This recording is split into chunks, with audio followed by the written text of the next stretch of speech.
Welcome back to another episode of Femme on Fire. Today, I want to talk to you about understanding ADHD and hormones in women. So, why don't you grab your favorite drink and get comfy, and let's chat about something that affects so many of us. So, let's start with the big picture. You know how sometimes your brain feels like it's in a fog, and other times, it's just super focused. Well, for women with ADHD, this journey is like a roller coaster. And it's because of our hormones. Hormones are basically our essence of being. We need them to make everything in our bodies and in our minds work properly. But at the same time, they are our curse. And let me break this down in a way that makes total sense. So let's first start talking about puberty. This is our first stop on our hormone journey. It's puberty, and this is when a lot of girls first really notice their ADHD symptoms. During this time, about 70% of girls experience more sadness and anxiety than they have ever done before. And it's like our brain is going through a major update, but nobody gave you the user manual. And where boys are always bouncing around, even when they are small, girls' symptoms have been more subtle until now.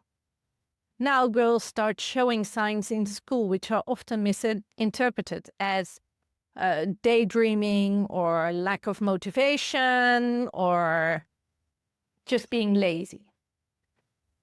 And nowadays, neurodivergence has more attention, and schools might pay more attention to the needs of the girls. But if not, then depression and extreme behavior might lure around the corner. So as a parent, you really need to look at that and understand. So during puberty, we also start the monthly dance, which is fantastic. Not.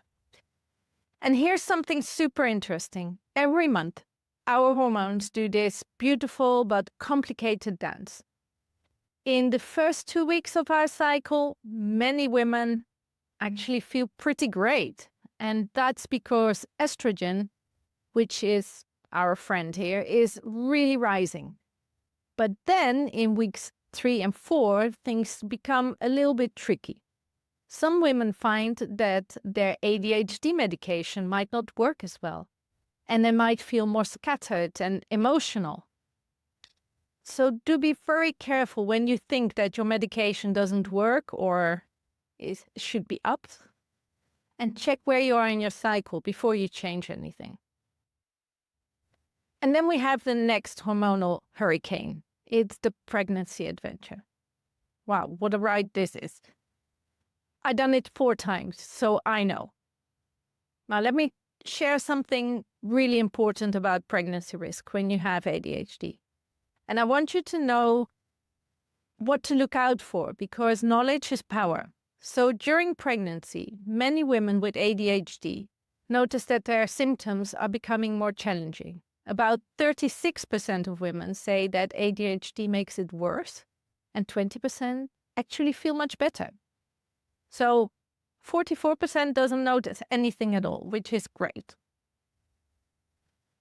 Everyone's experience in this is different, so do be aware. If you are in the 36% that notices negative changes, here's what you might notice. It might be harder for you to keep track of your appointments, to remember to take your vitamins, and to stay organized with all those pregnancy-related tasks. So some women also struggle with focusing and time management.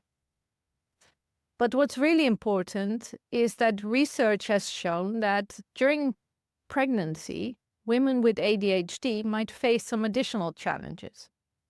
They often experience, for instance, higher stress levels and more symptoms of depression. They might have less social support from friends and family, or at least experience it like that.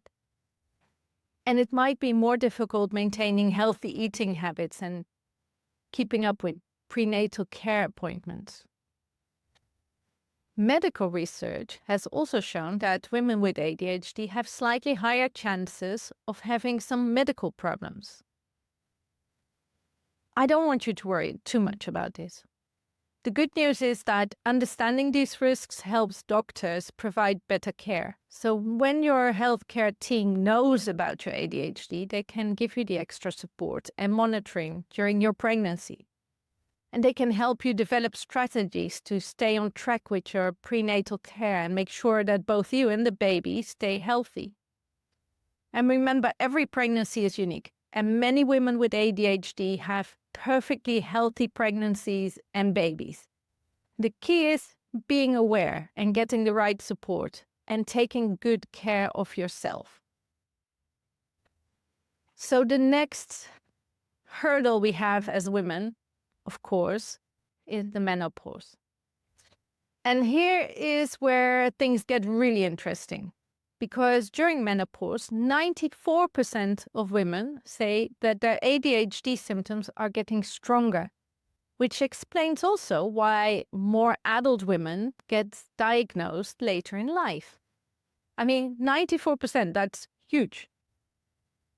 It's like your brain is going through another puberty, but this time with more life experience and probably much more coffee. And for more than half of these women, their 40s and 50s become the time when ADHD has the greatest impact on their lives. So let me explain what's really happening in a super simple way. You have to think of estrogen as your brain's little helper. It makes important brain chemicals like dopamine, which is your focus friend, and serotonin, which makes you happy. So during perimenopause, which typically starts around the age of 45, your estrogen levels start doing this wild dance. They go up, they go down, they go all around.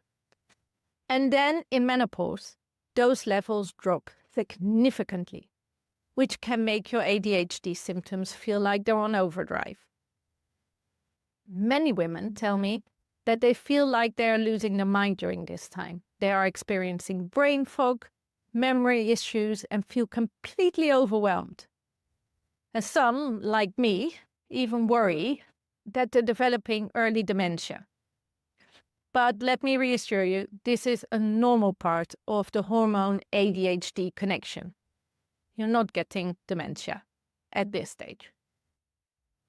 And what's really interesting is that some women don't even realize they have ADHD until they hit perimenopause, when these symptoms become too obvious to ignore. There's some good news as well. Understanding all this helps us take better care of ourselves. It's like having a weather forecast on your brain. When you know what's coming, you can better prepare. So you are not alone in this journey, and there are ways to manage these changes. Some women find success with adjusting their ADHD medication, while others benefit from hormone replacement therapy, or even a combination of both. And the key is working with health care providers who understand both ADHD and hormones. Because trust me, this combination needs special attention. And remember, this is a natural transition, of course. But it doesn't mean that you have to white-knuckle your way through it. Understanding what's happening in your body is the first step to taking control of the symptoms and finding strategies that work for you. I also want to share some practical stuff that might help with raging hormones. First of all, keep track of your symptoms throughout the month. You have to understand what's happening in your body. Secondly, talk to your doctor about adjusting medication during different hormonal phases. So pregnancy, puberty, menopause. Be kind to yourself during these big hormonal changes. Know that it's not you, it's your hormones that are going berserk. And you should create a support system for those tough days. Remember, everyone's experience is different, and that's totally okay. What matters is understanding your own pattern and finding what works for you. Before we end today's episode, I want you to know that if you're struggling with these changes, you are definitely not alone. Millions of women are on the same journey, and together we're learning more every single day. And that's all for today's episode. If you found this helpful, don't forget to like, subscribe, and share with someone who might need to hear this. I will see you next time. Take care.